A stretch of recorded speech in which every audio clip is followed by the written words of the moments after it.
Mes chers compatriotes, alors, je reviens vers vous pour vous informer sur la situation judiciaire de M. André Bitumba, que nous appelons affectueusement Faye Monama.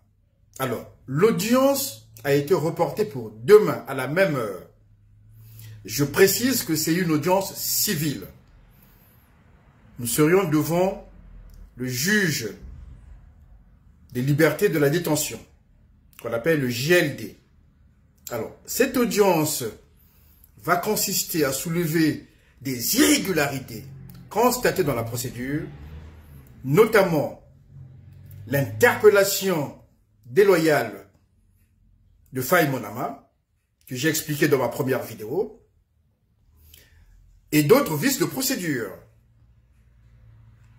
Il s'agira aussi de dire au juge des libertés de la détention que la place de Faye n'est pas dans une zone de rétention, puisque celui-ci a des garanties de représentation.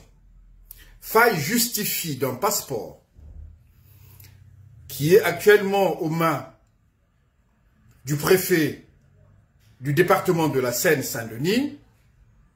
Faye justifie d'un domicile, il justifie d'un travail et il a une famille.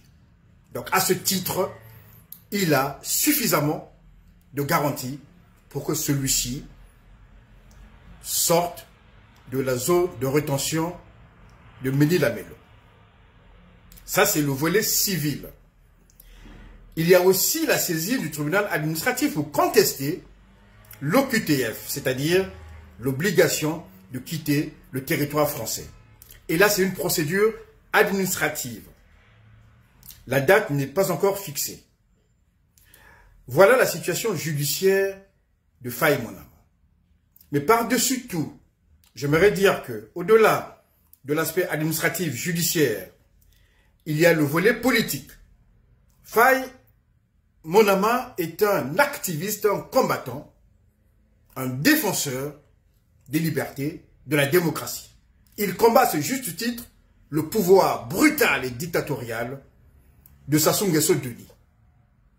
Et dans l'affaire de Faye, il y a une main politique derrière, une main noire.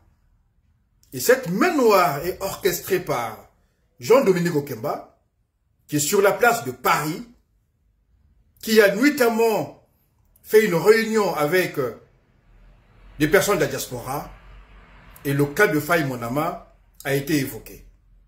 Et donc, c'est lui qui tire les ficelles de cette affaire politiquement.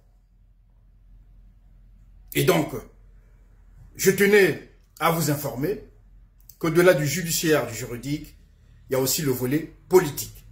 Et nous disons aux traîtres de la diaspora qu'il y a un temps pour tout et que nous savons lesquels qui ont été à cette réunion-là, tenue par Dominique Okemba, qui est tout simplement le chien de chasse de Sassou Nguesso Deni.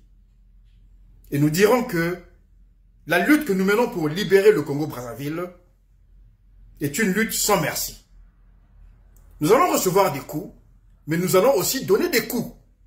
C'est comme dans un ring de boxe. Nous tenons à libérer le peuple congolais, qui est depuis longtemps humilié, qui est affamé, à qui effectivement on prive des soins médicaux. Un peuple qui souffre, un peuple qui est martyrisé. Et notre devoir, nous qui sommes ici à l'étranger, c'est de combattre ce régime-là, afin que nous puissions libérer un Congo qui soit une paix pour tous. Nous préparons aussi l'avenir de nos enfants. Qu'allons-nous laisser à nos enfants? Pas ce pays-là dirigé par Sassou Nguesso Deni. Nous voulons un pays où il y aura l'égalité des droits, la même égalité pour tous.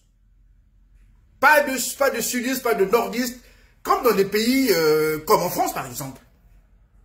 Nous devons assurer cet avenir-là à nos enfants.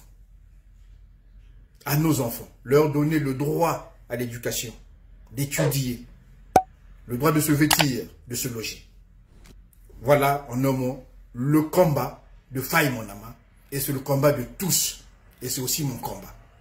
Mes chers compatriotes, rendez-vous demain à Ménil-la-Melo pour soutenir M. Bitumba André, Faye Monama.